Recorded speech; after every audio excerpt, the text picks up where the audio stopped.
আমাদের আজকের রেসিপি হচ্ছে বাঁধাকপির ঘন্ট।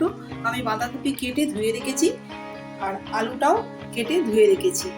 গ্যাসে কড়া বসিয়ে দিয়েছি, ওর মধ্যে পরিমাণ মতো আমি রিফাইন তেল দিয়ে দিচ্ছি। তেলটা গরম হোক।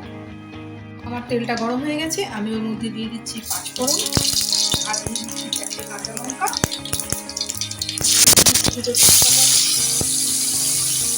আর দিয়ে দেবো ভেজে রাখা আলু। আলুটা যতক্ষণ ভাজা হচ্ছে তো আমি এতটুকু আদা নিয়েছি, এই আদাটাকে আমি পেস্ট করে নিই, মশলাটা রেডি করে নিই। ভাজা হয়ে গেছে, এর মধ্যে আমি একটু বাঁধাকপিটা মিক্স করে দিই। আলুটা মোটামুটি ভাজা হয়ে গেছে, এর মধ্যে আমি পরিমাণ মতো লবণ দিয়ে দিচ্ছি, আপনারা আপনাদের পরিমাণ মতো দিয়ে দেবেন। আর এদিকে আমি আদাটা পেস্ট করে রেখেছি, ওর মধ্যে আমি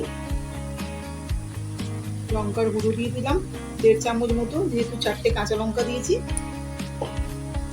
2 চামচ মতো হলুদ গুঁড়ো,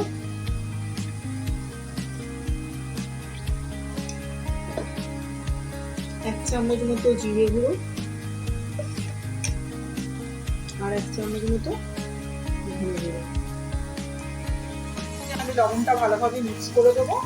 আর এদিকে আমি গ্যাসে সামান্য পরিমাণ গরম জল করে নিচ্ছি মশলাটা কষার জন্য। বাঁধাকপির সাথে লবণটা ভালো করে মিক্স করে নিয়েছি, এবার আমি রেডি করে রাখা মশলাটা দিয়ে এটাকে কষে দেব। পরিমাণ মতো গরম জল দিয়ে দিলাম আমি এর মধ্যে, সবজিটা সিদ্ধ হওয়ার জন্য। বাঁধাকপিটা মোটামুটি আমার হয়ে এসছে, এর মধ্যে আমি 1 চামচ মতো ঘি দিয়ে দিচ্ছি,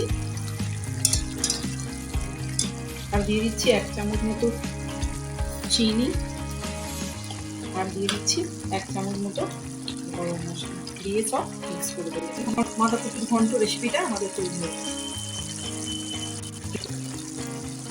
বাঁধাকপির ঘন্ট রেসিপিটা আমাদের এবার পুরোপুরি রেডি হয়ে গেছে।